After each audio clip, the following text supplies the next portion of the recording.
Assalamualaikum warahmatullahi wabarakatuh. Halo, selamat malam brother sister Indonesia. Jumpa lagi dengan saya di channel Angkat Kopimu Brad. Brother sister Indonesia, malam hari ini saya tidak bisa kemana-mana.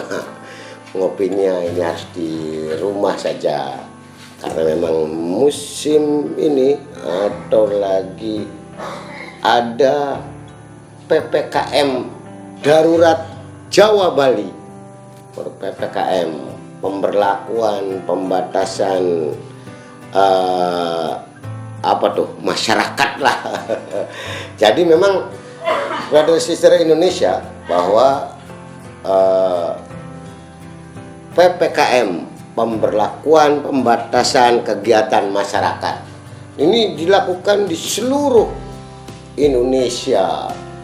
Dan hari ini malam hari ke-10 masa pemberlakuan PPKM darurat Jawa dan Bali, dan banyak sekali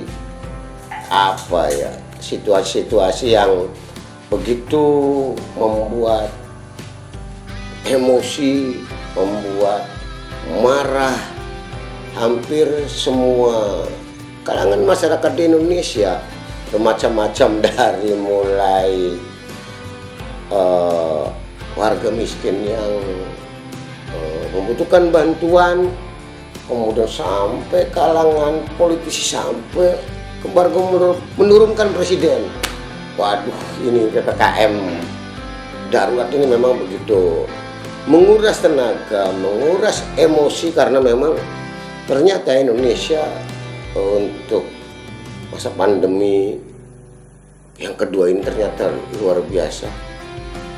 Di medsos hampir setiap hari semua muncul berita duka, dan saya hampir setiap hari minimalnya 10 tulis innalillahi wa inna ilaihi raji'un. Dan itu sangat membuat kita menjadi berhati-hati, harus mawas diri, karena memang hampir warawiri, utamanya di kota Cirebon, brother sister, mungkin di daerah lain juga sama kondisi-kondisinya, bahwa masyarakat hari ini penuh ketakutan yang luar biasa. Virus yang menyebar menurut dokter, kemudian ini virus dari India yang memang sangat begitu, penularan begitu cepat, hampir semua terpapar. Makanya hari ini atau sampai dengan hari ini Indonesia posisinya ini kedua nih di dunia yang memang tiap harinya ini ada warga masyarakat yang terpapar.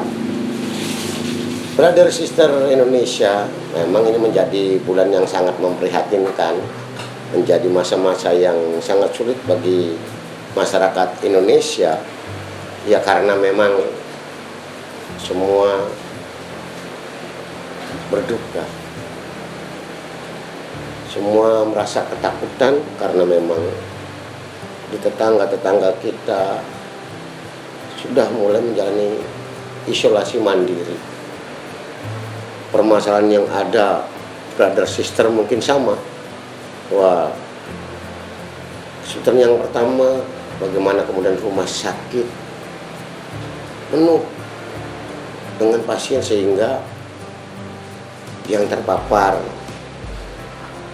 menengah ke bawah lah istilahnya, masih sifatnya masih ringan, suruh diisolasi mandiri, semua di rumah tertular lagi, semua satu rumah isolasi mandiri. Tapi kemudian juga yang jadi permasalahan banyak masyarakat, bahwa aturan yang memang berlaku dalam PPKM darurat ini memang ini tidak banyak diketahui oleh masyarakat. Bagaimana kemudian siapa yang tidak boleh, siapa yang boleh untuk beraktivitas, itu juga sangat membingungkan untuk masyarakat. Jangankan masyarakat, kadang pejabat juga banyak nggak ngerti. Para petugasnya juga banyak nggak paham juga siapa yang boleh beraktivitas, siapa yang tidak boleh. Semuanya serba darurat. Yang tadinya di aturan tidak ada pemadaman listrik, kemudian tiba-tiba ada instruksi secara menyeluruh untuk mematikan PJU agar mengurangi pergerakan manusia.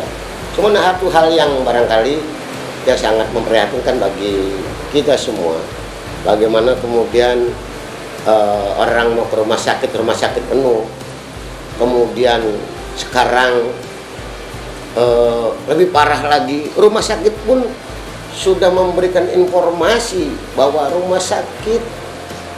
banyak rumah sakit yang tidak menerima pasien karena kelangkaan oksigen. Walaupun pemerintah sudah mengimpor atau mensuplai oksigen ke daerah-daerah, tetapi mungkin baru sebatas kota-kota besar. Kalau kota-kota kecil barangkali masih belum. Dan di kota Cirebon sendiri ternyata banyak rumah sakit yang sudah memberikan pengumuman. Ini saya bacakan dari rumah sakit mana ini. Pengumuman terhitung tanggal 9 Juli 2021 sehubungan dengan kekosongan persediaan gas oksigen IGD RSP Sidawangi Provinsi Jawa Barat tidak menerima pasien. Ya, tidak menerima pasien yang memerlukan oksigen sampai dengan pemberitahuan selanjutnya. Nggak tahu selanjutnya sampai kapan. Kemudian juga ada lagi sehubungan dengan keterbatasan pasokan oksigen, maka Rumah Sakit Budi Asta Cirebon belum dapat menerima pasien. Artinya menerima pasien baru dengan gangguan pernapasan. Nah, ini urusan oksigen lagi nih. Sampai dengan batas waktu yang belum ditentukan. Ada lagi rumah sakit yang cukup besar, cukup ternama, diberitahukan kepada pengunjung Rumah Sakit Sumber Kasih layanan UGD, kemudian untuk sementara tidak menerima pasien dikarenakan akan disterilisasi ruangannya harus disteril lagi. Bayangin aja, ini mungkin COVID-nya sudah kemana-mana ya. Kemudian ada lagi, ini saya bacakan beberapa aja. Ini rumah sakit besar lagi nih, sehubungan dengan keterbatasan pasokan oksigen, maka Rumah Sakit Permata Cirebon belum dapat menerima pasien baru dengan gangguan pernapasan. Nah, ini rumah sakit ini rumah sakit dari Kuningan udah memberikan pengumuman. Rumah sakit dari mana lagi nih, terlalu banyak sekali rumah sakit yang menolak pasien baru dengan gangguan pernapasan, sedangkan rata-rata yang terserang COVID itu kan pernapasan, jantung dan segala macam. Sehingga semakin banyak yang terpapar, ternyata rumah sakit pun tidak bisa menampung pasien baru dengan gangguan pernapasan karena keterbatasan oksigen. Di apotek oksigen juga enggak ada. Kemudian untuk isolasi mandiri, hampir semua hotel-hotel yang ditunjuk atau tempat-tempat yang ditunjuk untuk isolasi mandiri itu juga sudah penuh, kadang sampai dengan mendirikan tenda. Dan ini cukup memprihatinkan, sehingga memang pemerintah pusat menginstruksikan untuk ini kondisi darurat, sehingga apapun di tiap-tiap wilayah, tiap daerah kita harus menerapkan memang betul-betul ketat, sehingga kadang terjadi salah persepsi dari masyarakat. Orang jualan tidak boleh, kemudian semua harus take away, itu juga tidak boleh sampai malam. Mall tutup, semua aktivitas secara umum tutup, sehingga memang ini menjadi kesulitan tersendiri bagi masyarakat di kotanya. Hampir semua seluruh Indonesia ini, utamanya Jawa dan Bali, yang memang betul-betul mungkin hanya suku Baduy yang enggak, menurut informasi demikian. Brother sister Indonesia, bahwa ini masyarakat miskin kemudian lebih terjepit karena ekonomi, dia dagang serabutan, dagang di pinggir jalan, hanya PKL, semua aktivitasnya dihentikan, sehingga ini memang cukup memberatkan bagi mereka-mereka yang memang kerjanya serabutan, yang memang dia jualan untuk makan sehari-hari. Sampai di beberapa medsos udah meme itu banyak, temannya misalkan orang miskin tidak boleh sakit, kemudian orang miskin tidak boleh meninggal dunia. Nah itu meme-nya seperti itu. Tapi itu tujuannya karena memang selain rumah sakitnya penuh dan kemudian obat-obatan tidak ada, hampir kosong di seluruh apotek, oksigen kosong semua, sampai rumah sakit pun tadi tidak menerima pasien. Jadi untuk orang miskin apalagi ini tambah sulit sekali, untuk dia untuk makan aja susah, apalagi untuk berobat. Sehingga ya tidak salah juga kalau ada meme kemudian orang sakit, orang miskin dilarang sakit. Nah kenapa dilarang meninggal? Sama juga. Pada saat posisi kondisi seperti ini, bahwa semua harus diam di rumah, ternyata ada beberapa masyarakat miskin kemudian takut tidak mendaftarkan atau tidak berobat ke rumah sakit, dia hanya di rumah saja supaya tidak dicap sebagai pasien COVID karena akan dijauhi oleh masyarakat. Akhirnya dia di rumah.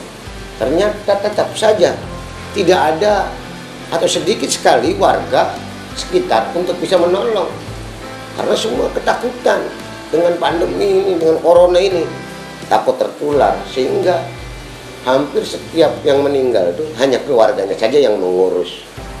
Beberapa kejadian misalkan orang miskin sudah miskin, nggak punya duit, kemudian meninggal, nggak ada tetangga, saudara nggak ada. Bagaimana kondisi masyarakat miskin dengan kondisi seperti itu? Sedangkan meninggal saja, mohon maaf, sekarang tidak bisa gratis meninggal. Kata siapa orang meninggal kemudian tidak menyiapkan uang? Karena satu, untuk membiayai persiapan misalkan untuk ambulan, kemudian kain kafan dan segala macamnya gitu, diperkirakan rata-rata 1 juta rupiah untuk menyiapkan segala sesuatunya. Kemudian harus ke tempat pemakaman, itu rata-rata untuk, artinya untuk membayar biaya pemakaman itu antara 500.000 sampai dengan 1 juta juga. Berarti kalau di rata-rata 500.000 berarti 1.500.000 orang meninggal, orang miskin harus menyiapkan 1.500.000. Bagaimana kemudian pemerintah juga mengantisipasi ini, mencarikan solusi seperti ini, karena memang semuanya fokus pada kesehatan dan semua pada saat ini banyak yang meninggal terpapar COVID Corona yang memang begitu menakutkan. Sehingga memang ini dibutuhkan sekali orang-orang yang memang kuat dalam bersosial. Artinya bagaimana kemudian tetangga juga harus, kita juga harus bisa memperhatikan tetangga yang diisolasi mandiri. Kemudian isolasi mandiri, keluarganya kena semua karena satu rumah. Sehingga siapa yang menyiapkan makannya? Keluar rumah, tetangga pada takut. Serba salah, semua serba salah. Sehingga ini satu rumah isoman sampai ada yang meninggal. Dinas kesehatan ataupun dokter semua lagi tidak mencukupi tenaga medis untuk bisa datang ke rumah-rumah warga. Sehingga ini memang butuh jiwa besar dari para relawan-relawan yang ada di daerah, relawan-relawan yang di kampung. Bahwa tetap bahwa kita tetap harus bergotong royong memperhatikan tetangga-tetangga kita, saudara-saudara kita. Walaupun memang harus di rumah, tetapi sekali lagi, brother sister, kita juga harus tetap peduli. Bagaimana kalau tidak ada yang takziah, yang biasanya orang kalau takziah bawa amplop, bawa salawat, bawa segala macam untuk membantu meringankan beban. Sekarang tidak ada, sehingga hampir semua ditanggung oleh masing-masing. ditanggung oleh perorangan keluarganya.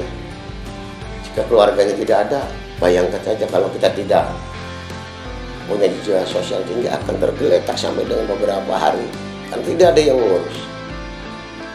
Itu bentuk keprihatinan dari kita semua bahwa memang kondisi saat ini kondisi yang tidak baik, kondisi yang genting, sehingga memang perlu sekali kerjasama dari semua pihak.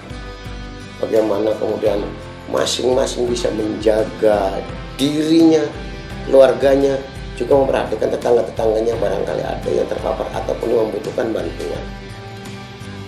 Sudah, jangan perdebatkan tiap malam lampu mati, presiden harus turun, kemudian marah-marah karena nggak ada oksigen, segala macam. Inilah saatnya kita harus berpikir cerdas, bagaimana mengatasi ini semua untuk diri masing-masing. Bagaimana kemudian minimalnya kalau tidak mau sakit, jagalah kesehatan. Banyak info-info, informasi-informasi dari dokter-dokter, kemudian informasi-informasi yang salah atau berita-berita hoax. Mohon ini, brother sister harus lebih jeli, lebih cerdas menyikapi. Bisa ada dokter-dokter yang bagus memberikan masukan, memberikan informasi yang baik. Bisa lihat informasi dari referensi, ada Dokter Tirta, ataupun lihat podcastnya Deddy Corbuzier, ataupun podcast mereka-mereka yang memang punya jiwa sosial tinggi yang membantu informasi dengan benar. Sehingga brother sister jangan sampai terpengaruh hasutan dari mana-mana. Semua kita harus bekerja sama, harus bergotong royong bagaimana ini bisa dilewati dengan baik. 10 hari ini cukup menyelenggarakan kita semua. Masih sampai dengan tanggal 20 bagaimana kemudian lebaran, kemudian kurban juga mungkin situasinya akan berbeda. Tapi sekali lagi jangan memperdebatkan apapun urusan kayak begitu. Yang percaya COVID bahwa itu ada, ya silakan. Bahwa memang itu betul-betul ada. Silakan tanya kepada mereka-mereka yang terpapar bagaimana tidak enaknya kondisi sakit karena corona. Ada beberapa orang yang tidak percaya bahwa ini konspirasi, sudah kita abaikan saja. Semua masing-masing kita perhatikan kesehatan kita masing-masing. Dan sekali lagi, utama untuk kayak kita-kita ini orang-orang yang hidupnya pas-pasan, nyari duitnya serabutan, jaga kesehatan. Jaga kesehatan dengan memakai masker, bila perlu maskernya double. Kalau karena ini virusnya begitu ganas, lebih cepat menular, bisa pakai masker medis, kemudian ditambah. Kalau terlalu berat, kalau sendiri ya sudahlah, satu aja sudah cukup. Tapi kalau di kerumunan, apa salahnya kemudian memakai masker double, atau sebagaimana sedapat mungkin bahwa agar virus itu tidak menyebar, menempel ke kita. Kita harus hati-hati, kita harus jaga kesehatan, utamanya untuk brother sister. Sekali lagi, butuh relawan-relawan yang memang mempunyai jiwa sosial tinggi agar ini bisa terselesaikan, minimalnya di tingkat RT RW masing-masing sajalah. Peduli dengan lingkungan saja, bagaimana kemudian di daerahnya itu bisa memprotek warganya. Pak RT, Pak RW juga harus terjun, bekerja keras, bagaimana kemudian mensosialisasikan prokes. Karena sekarang emosi masyarakat juga sudah tinggi, sehingga salah ngomong menjadi permasalahan baru yang tidak ada untungnya buat kita semua. Jadi masing-masing, sekali lagi brother sister Indonesia, jaga diri kalian baik-baik, jaga keluarga kalian, jaga tetangga-tetangga kalian supaya tidak terpapar. Karena sekali lagi sulitnya oksigen, kemudian rumah sakit penuh, dan segala macam. Ini akan menyulitkan apabila memang kita tidak hati-hati dengan protokol kesehatan. Makan makanan bergizi sedapat mungkin. Dan sekali lagi terus berdoa agar brother sister selalu dapat rezeki, kemudian jaga kesehatan, dan sekali lagi kerjakan dengan gembira atau pura-pura gembira biar COVID-nya lari. COVID akan takut apabila kitanya juga tidak dihantui, artinya tidak cepat. Kita daya tahan tubuhnya akan kuat apabila kita pun tidak terpengaruh, tidak ketakutan yang berlebihan.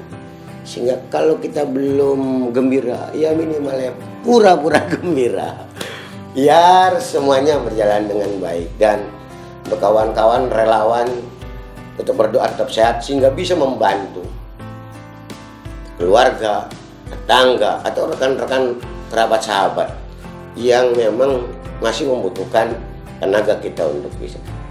Brother sister, ngobrolin COVID-19, ngobrolin corona, kita juga nggak tahu sampai kapan. Tapi sekali lagi bahwa sudahi emosional, sudahi rasa ketakutan. Semua dijalankan, kita hadapi kondisi-kondisi seperti ini dengan sebaik-baiknya, dan perlu pemikiran cerdas bagaimana mensiasati agar keluarga kita, tetangga kita, dan diri pribadi kita tidak terpapar COVID-19. Kalaupun ya mudah-mudahan dapat yang ringan-ringan saja sehingga sehari 2 hari udah selesai. Dan untuk keluarga yang berduka, saya berduka cita bagi keluarga yang sudah ditinggalkan atau ditinggalkan oleh anak, ibu, bapak, ataupun saudara lainnya. Mudah-mudahan beliau-beliau almarhum bisa diterima di sisi Allah dengan husnul khotimah. Brother sister, sekali lagi mohon maaf, saya ngopinya di rumah, tidak bisa mengajak brother sister untuk keliling kafe karena memang di kota Cirebon ataupun daerah-daerah lain di Indonesia PPKM yang begitu darurat ini diberlakukan dengan baik oleh kepala daerah seluruh Indonesia, karena instruksi untuk dari pusat sendiri, dari presiden, bahwa seluruh kepala daerah harus menjalankan protokol kesehatan, menjalankan PPKM darurat Jawa dan Bali, itu harus dilakukan dengan sebaik-baiknya dengan penuh kesungguhan. Atas kerjasama semuanya, mudah-mudahan bisa terlewati ini semua dengan baik. Jaga kesehatan kalian, brother sister. Mudah-mudahan kita tidak terpapar corona. Oke, brother sister Indonesia, barangkali brother sister ada usul, ada komen, silakan komentar di channel Angkat Kamu Berat. Jangan lupa subscribe, like, and comment. Terima kasih, selamat malam. Wassalamualaikum warahmatullahi wabarakatuh.